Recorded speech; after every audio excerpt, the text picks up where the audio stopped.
నమస్తే, welcome to ఒక TV. నేను విమాన్. ప్రస్తుతం ఏదైతే బండి సంజయ్ గారు గద్దర్ గారి పైన పద్మశ్రీ విషయంలో ఆరోపణలు చేసిన విషయం తెలిసిందే. దానిపైన పెద్ద రాజకీయ చర్చ అయితే జరుగుతుంది. దానికి సంబంధించి మాట్లాడదాం. మనతో పాటు ఓయూ లీడర్ మరియు కాంగ్రెస్ నాయకులు వెలుగొండ నరసింహన్న గారు ఉన్నారు. ఒకసారి మాట్లాడమన్నా చెప్పండి, ఎట్లా చూసుకోవచ్చు తెలంగాణ ఉద్యమంలో తెలంగాణ రావడంలో ముఖ్య పాత్ర పోషించినటువంటి గద్దర్ గారి పైన ఇట్లాంటి వ్యాఖ్యలు చేయడం పైన ఎట్లా చూసుకోవచ్చు?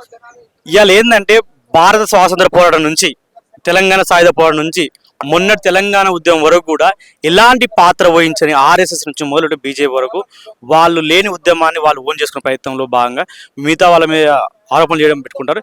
ఇది కేవలం వాళ్ళ రాజకీయ ఎత్తుగడలో భాగంగా వాళ్ళ బీజేపీ పార్టీలో జరుగుతున్న అంతర్గత కలహాలని బయటికి చెప్పుకుంటానికి మాత్రమే గద్దర్ గారి పేరు మీద వీళ్ళు రాజకీయ ఒక దుమారం లేపడం జరిగింది. బండి సంజయ్ ఆ చర్యలో భాగంగా మేము నీ అంతర్గత రాజకీయ ఏజెండా ఏమనొచ్చు, నువ్వు రాజకీయాలు ఏమని చేయొచ్చు, రెచ్చగొడ రాజకీయాలు చేసి నువ్వు లబ్ధిపోవాలని చూడొచ్చు కానీ ఈ ఉస్మానియా బిడ్డ, ఈ తెలంగాణ ఆత్మగౌరవ పతాక, ఈ తెలంగాణలో ఒక సుదీర్ఘకాలం తన 20 ఏళ్ళ ప్రాయం నుంచి మొదలు 75 ఏళ్ళ వరకు చనిపోయేంత వరకు కూడా తన వెన్నులో బుల్లెట్ ఉన్నా కూడా ప్రజల కోసం పోరాడిన వ్యక్తి, ప్రజాయుద్ధం పేరు నీ రివార్డుల కంటే గొప్ప స్థాయిలో ఉన్న వ్యక్తి మీద ఆరోపణలు చేయడం దాన్ని సిగ్గు చేయటం. ఖచ్చితంగా నువ్వు తెలంగాణ ప్రజలకు, అభిమానులకు అందరికీ కూడా బహిరంగ క్షమాపణ చెప్పి డిమాండ్ చేస్తా ఉన్నాం. అంటే ఎందుకు బీజేపీ వాళ్ళని చాలా మందిని చంపేసిన వ్యక్తికి మేము ఎందుకని అవార్డ్స్ ఇస్తాం, ఇష్టం వచ్చిన వాళ్ళకి ఇస్తామని చెప్పేసి డైరెక్ట్గా చెప్పిన పరిస్థితి.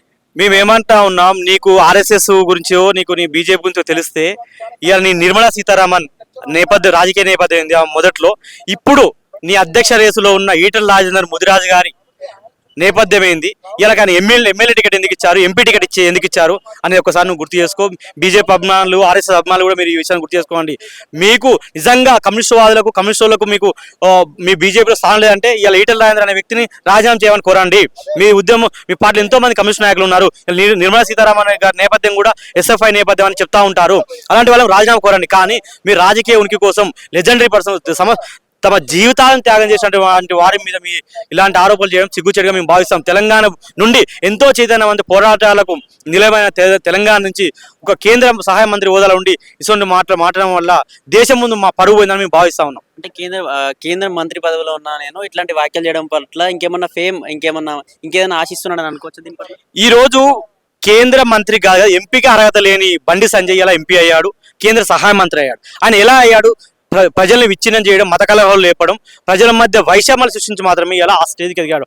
ఆ క్రమంలో ఒక గూండాగా అభియోగం మోపబడి రాష్ట్రం నుంచి బహిష్కరించబడ్డ వ్యక్తి ఈ రోజు దురదృష్టమైన కేంద్ర హోంశాఖ మంత్రిగా ఉన్నాడు. ఆ హోంశాఖ మంత్రికి సహాయ మంత్రి ఈయన ఉన్నాడు.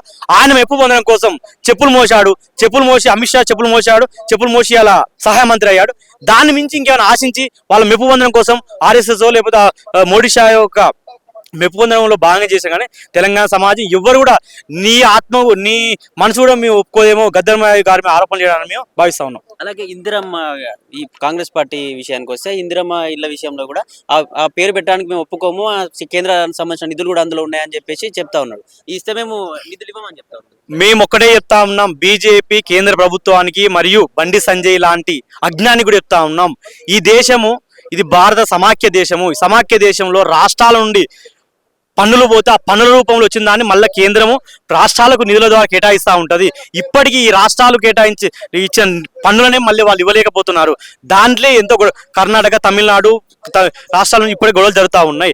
ఆ సోయి లేకుండా మేము ఇస్తాం అంటే మరి ఇవాళ ఒక రాష్ట్ర ప్రభుత్వం తమ హక్కు ఉంటే ప్రజలు ఎన్నుకోబడ్డ ప్రభుత్వాలు ఆ పార్టీ సిద్ధాంతానికి అనుగుణంగా ఈ దేశంలో నీ పార్టీ నీ ఆర్ఎస్ఎస్ వాళ్ళు ఏం త్యాగం చేస్తారో తెలియదు. కానీ ఇలా సోనియా గాంధీ కుటుంబము, రాహుల్ గాంధీ కుటుంబము, ఇలా ఇందిరాగాంధీ గారు, రాజీవ్ గాంధీ గారి దేశం కోసం తమ ప్రాణాల పరంగా అర్పించారు. అలాంటి వారి మీద నువ్వు ఎలాంటి ఆరోపణలు కాదు, వాళ్ళ మాట ఉచ్చరించిన నీకు అర్హత లేదు, దాన్ని ప్రజలు హర్షించాలని చెప్తా ఉన్నాం. ఖచ్చితంగా మరి ఆ క్రమం అనుకుంటే ఈ రోజు నువ్వు కేంద్ర ప్రభుత్వానికి దీన్ దయాళ్ ఉపాధ్యాయ, శ్యామ్ ప్రసాద్ ముఖర్జీ పేరు పెడతా ఉన్నారు. ఏ అర్హత ఉందని, ఎందుకోసమని వాళ్ళ పేరు పెడతా ఉన్నారు?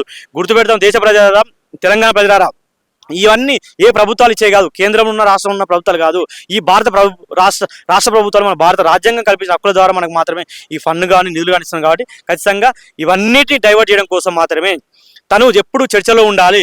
దాంట్లో ఇంకో భాగంగా వాళ్ళ రాజకీయ ఎత్తుగడలో ఇలా కిషన్ రెడ్డి, ఈటల రాజేందర్ ఒక వర్గంగా మారి ఈ ఈటల రాజేందర్ నీ అందరినీ ముందు తీసుకురావడం భాగంగా బండి సంజయ్ని ఒక తన వర్గాన్ని కూడా నెగ్లెక్ట్ చేస్తున్న భావించి ఒక చర్చలో ఉన్నారు. కాబట్టి ఈశ్వరుని చర్చలు అవుతున్నాం మేము అనుకుంటాము. మీ యొక్క పథకాలకు ఉసామా బిన్ లాడెన్ లాంటి పేర్లు పెట్టుకున్న మాకు అభ్యంతరం లేదని చెప్పి నవ్వుతూ ఎద్దేవా చేసిన పరిస్థితిని ఎట్లా చూసుకోవచ్చు? ఇగో తంబాకు సంజయ్ అన్నకు బేజా ఉండదు, ఏది ఉండదు, నోటికి వస్తే అది మాట్లాడతాడు, నవ్వులపాలు అవుతా ఉంటాడు. వాళ్ళు చెప్పాలంటే ఆయన గురించి మాట్లాడాల్సిన అవసరం కూడా మాకు లేదు. కాకపోతే ఆయన భారత ప్రభుత్వంలో ఒక కేంద్ర సహాయ మంత్రి హోదాలో ఉంది కాబట్టి మేము కావచ్చు, తెలంగాణ ఉన్న సమాజం స్పందిస్తూ ఉంది కాబట్టి ఆ బండి సంజయ్ లాంటి గురించి ఆలోచించడం కూడా మాకు సిగ్గు. ఎందుకంటే ఇక తెలంగాణ నుంచి ఎంతో మంది ఉద్యోగులు, పివి నరసింహారావు గారు లాంటి వాళ్ళు, జయపాల్ రెడ్డి గారు లాంటి వారు ఎంతో మంది ఇక్కడికి వెళ్ళి ప్రాతినిధ్యం వహించిన వాళ్ళు ఉన్నారు. కానీ ఇటువంటి వాళ్ళు పోయి భారతదేశంలో మన పరువు బాధతో స్పందిస్తా ఉన్నారు తప్పితే కిషన్ రెడ్డి గురించి కావచ్చు, ఈ బండి సంజయ్ గురించి కావచ్చు. ఎందుకంటే వీళ్ళు కేంద్ర ప్రభుత్వ హోదాలో ఉండి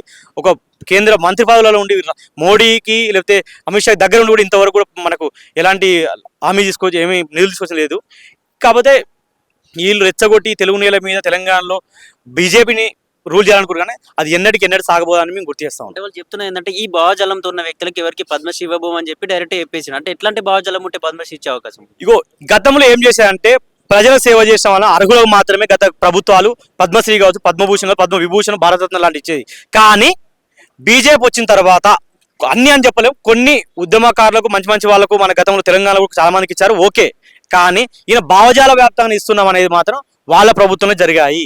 వాళ్ళ ప్రభుత్వంలో ఓన్లీ వాళ్ళ ఆర్ఎస్ఎస్ ఎజెండా మోసిన వాళ్ళకి మాత్రమే ఇస్తా ఉన్నారు.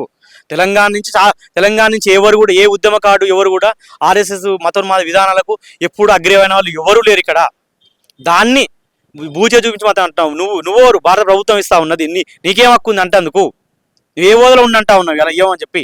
అలా అంటే నువ్వు ఇచ్చామని తీసేస్తావా? ఇలా మేము ఒకటే అంటున్నాం, బండి సంజయ్ గారు మీకు కమ్యూనిస్ట్ నేపథ్యమే అడ్డంకి అయితే రేపు అధ్యక్షుడిగా నియమించబోతున్నాం అంటున్న ఈటెల రాజేందర్ని అధ్యక్షుడిగా చేస్తారా అని మేము తెలంగాణ సమాజం తరపున అడుగుతా ఉన్నాం.